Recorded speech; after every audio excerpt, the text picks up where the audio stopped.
نکلے تو اپنے سر کے اوپر سے اپنے چہروں کو چھپا لیں، اپنے سر کے اوپر سے اب چادر ڈال کر اپنے چہروں کو چھپا لیں، وَيُبْدِينَ عَيْنًا وَاحِدًا، اور صرف ایک آنکھ سے دیکھیں. واضح؟ یہ عام عورتوں کا حکم ہے. لیکن اللہ نے کہا کہ خاص عورتیں جو بوڑھی ہو چکی ہیں، حیض اور نفاس کے ایام ختم ہو چکے ہیں، جسم کے اندر بڑھاپے کے آثار ظاہر ہیں اور چہرے کا رنگ بھی فق پڑ چکا ہے، جسم کے اندر کوئی خوبصورتی بھی نہیں ہے، تو اگر ایسی عورتیں اگر اوپر کے کپڑے کو اتار کر کے رکھنے تو کوئی حرج نہیں. لیکن شرط کیا ہے؟ غیر متبرجات بزینہ. شرط یہ ہے کہ کپڑے اتار کر کے وہ ایک سادہ زندگی گزار رہی ہوں، زیب و زینت کی اظہار نہیں کر رہی ہوں. اگر کپڑے اتار کر چادر اتار کر انہوں نے زیب و زینت کی اظہار شروع کر دیا، خوبصورتی شروع کر دی، اور اپنے بالوں کی خوبصورتی شروع کر دی، اپنے مانگوں کی خوبصورتی شروع کر دی، اپنے پاؤں کی جھنکار سے لوگوں کے دلوں کو مریض بنا دیا، تو ایسی صورت میں ان کے لیے، بوڑھی عورتوں کے لیے بھی ایسی صورت میں چادروں کو ہٹانا یا کپڑے کے اوپر سے جو کپڑا ہے اس کا اٹھا کر کے رکھنا جائز نہیں ہے. ایک نمبر 2، عبداللہ بن مسعود رضی اللہ تعالیٰ عنہ کی قرأت میں ہے فَلَيْسَ عَلَيْهِنَّ جُنَاحٌ أَن يَضَعْنَ ثِيَابَهُنَّ أَيْ أَن يَضَعْنَ مِن ثِيَابِهِنَّ. ظاہری مفہوم تو یہ ہے کہ عورت کے لیے اللہ نے کہا کہ کپڑے کو اتار دو، یعنی سارے کپڑے کو اتار دو. تو جو آدمی بے وقوف ہوگا اور جو آدمی قرآن کو سنت کی روشنی میں نہیں سمجھے گا اور جو قرآن کو سلف صالحین کے منہج کے مطابق نہیں سمجھے گا، وہ تو کہے گا کہ یہ آیت کہہ رہی کہ عورتیں ننگا ہو جائیں، ننگی ہو جائیں، بوڑھی عورتیں ننگی ہو جائیں. ارے ظالم، تم ننگا ہو. جس کی فکر ننگی ہے، جس کی عقل ننگی ہے اور جو ننگی زندگی گزارتا ہے، اس کو ہر چیز ننگی نظر آتی ہے. اندھے کو اندھیرے میں بڑی دور کی سوجی. تو اللہ تعالیٰ فرما رہا ہے فَلَيْسَ عَلَيْهِنَّ جُنَاحٌ أَن يَضَعْنَ ثِيَابَهُنَّ فِي قِرَاءَةِ ابن مسعود رضی اللہ عنہ أَن يَضَعْنَ ثِيَابَهُنَّ أي من ثِيَابِهِنَّ، من سے بعض طبید کے لیے کہ ان کو کوئی حرج نہیں، اپنے کپڑوں میں سے بعض کپڑوں کو اتار کر رکھ دیں تو کوئی حرج. لیکن شرط کیا ہے؟ غیر متبرجات بزینہ. اگر کپڑے اتار کر رکھنے کا مقصد یہ ہے تاکہ آپ ایک سادہ زندگی گزاریں، لا باس. لیکن اگر مقصد یہ ہے کہ آپ زیب و زینت ظاہر کریں، کب چہرہ بھی کھول لیا، ہاتھ بھی کھول لیا اور خوبصورتی ظاہر کر رہی ہیں، تو یہ ایسی صورت میں بوڑھی عورتوں کے لیے بھی جسم کا چھپانا اور جسم کے اوپر چادروں کا ڈالنا یہ واجب اور ضروری ہے. ایک بات. دوسری بات یہ کہ اس آیت میں اس بات کی طرف صریح حکم ہے، اس آیت میں اس بات کا صریح حکم ہے کہ اللہ تعالیٰ نے عورتوں کے لیے چادر کپڑے کا ذکر کیا، اور اس کپڑے سے مراد عام کپڑوں کے اوپر یعنی قمیص اور شلوار کے اوپر بھی ایک چادر ہونی چاہیے.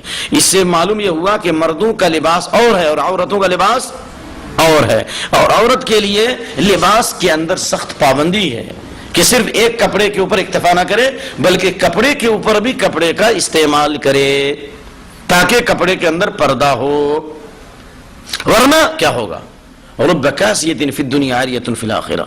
بہت سی عورتیں دنیا میں کپڑا پہنی ہوئی ہیں لیکن آخرت میں ننگی ہوں گی، اور بہت سی عورتیں کپڑا پہن کر بھی ننگی ہیں.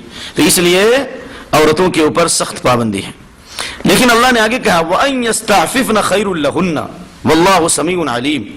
اگر یہ بوڑھی عورتیں بھی کپڑا اتارنے سے بچیں، یعنی کپڑا نہ اتارے، اپنے چہرے کو چھپائے رہیں، اپنے جسم کو چھپائے رہیں، بوڑھی ہونے کے باوجود بھی اگر وہ کپڑے کو نہیں اتارتی ہیں اور اگر اتارنے سے بچتی ہیں تو خیر لہن، ان کے لیے بہتر اور افضل ہے.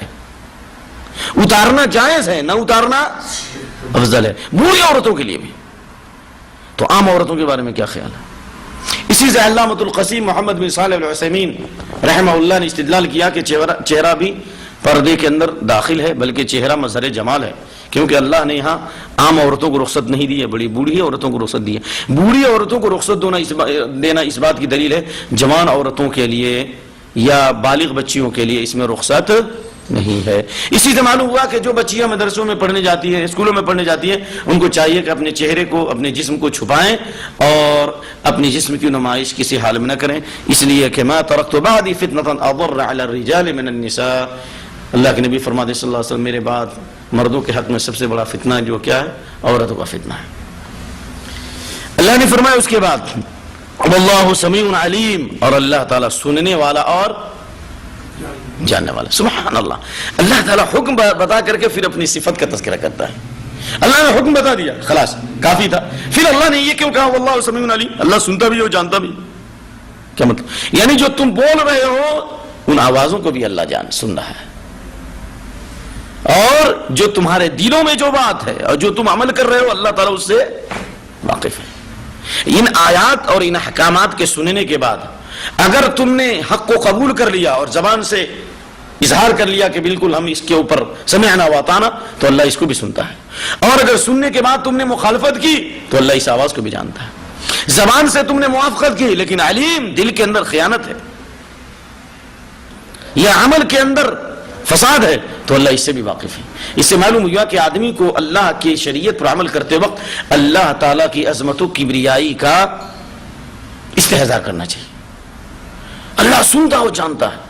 اللہ کے اسماء و صفات کا جب گہرا تصور ہوگا اور اللہ کے اسماء و صفات کا جب استحضار ہوگا تو انسان بہت ساری برائیوں سے محفوظ ہو جائے گا. دوسرے لفظوں میں یہ کہا جائے توحید کی عظمت اور کبریائی انسان کے دل میں جس قدر ہوگی اسی قدر انسان کے لیے اعمال پر قائم رہنا آسان ہوگا. یا دوسرے لفظوں میں یہ کہا جائے کہ جس کی توحید جتنی مضبوط ہوگی اس کا عمل بھی اتنا ہی پاک اور صاف ہوگا. یا تیسرے لفظوں میں جس کی توحید جتنی پختہ ہوگی وہ فتنوں سے اتنا ہی دور ہوگا. واضح دلیل واللہ سمیع علیم. سمیع بھی اللہ کا اسم ہے صفات میں، اسماء صفات میں، اور علیم بھی اللہ کے اسماء اور صفات میں. اس کے بعد اللہ فرما رہا ہے لیس علی الاعمى حرج ولا علی الأعرج حرج. یہاں سے اللہ تعالیٰ ایک دوسرا حکم بیان کر رہا ہے.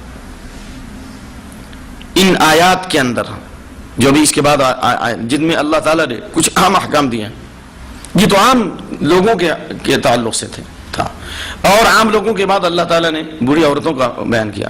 پھر تیسرے نمبر مسئلہ آیا کہ جو اندھا آدمی ہے، لنگڑا ہے، مریض ہے، ان کے تعلق سے اللہ تعالیٰ نے خاص حکم دیا ہے.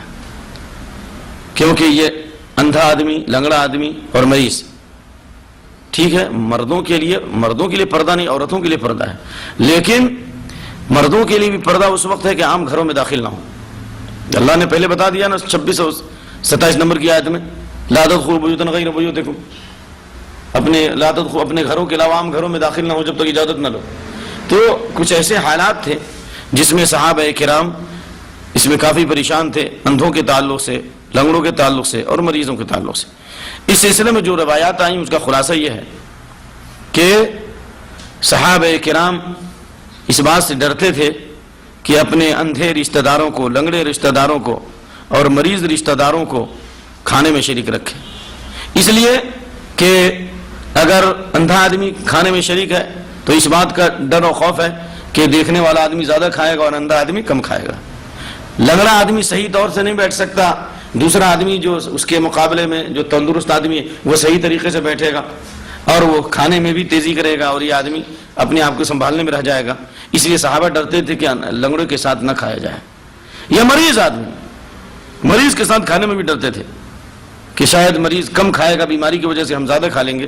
تو اللہ تعالیٰ نے اس آیت میں اجازت دی کہ اندھوں کے تعلق سے اور اسی طریقے سے لنگڑوں کے تعلق سے اور مریض کے تعلق سے تمہارے اوپر کوئی گناہ نہیں ہے. ایک وجہ یہ ہے. سمجھ میں آ رہی بات؟ دوسری وجہ جو روایات کے اندر ہیں کہ اللہ تعالیٰ نے ان آیات کے اندر اندھوں اور لنگڑوں کے تعلق سے بتایا کہ ان کے اوپر جہاد فرض نہیں ہے. لیس علی الاعمى حرج ولا لیس علی الاعمى حرج. اندھوں کے اوپر اور لنگڑوں کے اوپر اور مریضوں کے اوپر کوئی حرج نہیں ہے، ان کے اوپر جہاد فرض نہیں ہے. یہ جہاد کی طرف سے اللہ نے ان کو رخصت دی ہے. نمبر 2. نمبر 3 اللہ نے کہا لیس علی الاعمى حرج ولا علی الاعرج حرج. لیس علی الاعمى حرج یعنی اندھوں کے اوپر کوئی حرج نہیں اور لنگڑوں پر کوئی حرج نہیں اور مریض پر کوئی حرج نہیں. یعنی اس میں یہ اشارہ ہے کہ یہ لنگڑے اور یہ اندھے اور یہ مریض جب اپنے رشتہ داروں کے یہاں جاتے تھے، جیسے اپنے باپ کے گھروں میں یا اپنے ماں کے گھروں میں یا اپنے چچا، اپنی پھوپھی، اپنے خالہ کے گھروں میں جاتے تھے تو ڈرتے تھے. اس بات سے ڈرتے تھے کہ ہم کیسے کھائیں ان کا. چلے تو گئے لیکن ان کے کھانے میں یہ ڈرتے تھے. کیوں؟ اس لیے کہ ہم آئے ملاقات کے لیے، کھانے کے لیے نہیں آئے. اس لیے جب تک کہ ان کو اجازت نہیں ملتی تھی اس وقت تک وہ اس کو کھانا نہیں چاہتے تھے یا وہ کھانے سے ڈرتے تھے. تو اللہ تعالیٰ نے اجازت دے دی کہ نہیں، جو رشتہ دار لوگ ہیں ان رشتہ داروں کے لیے اللہ تعالیٰ نے رخصت دی ہے کہ اجازت کی کوئی ضرورت نہیں ہے. اگر کوئی آدمی رشتہ دار ہے اور ان رشتہ داروں کے ہاں جن کا ذکر اللہ تعالیٰ نے بتایا ہے ان رشتہ داروں کے گھروں میں اگر داخل ہو کے جائیں اور کھانا ملے، چاہے اجازت سے ملے یا بغیر اجازت کے ملے، تو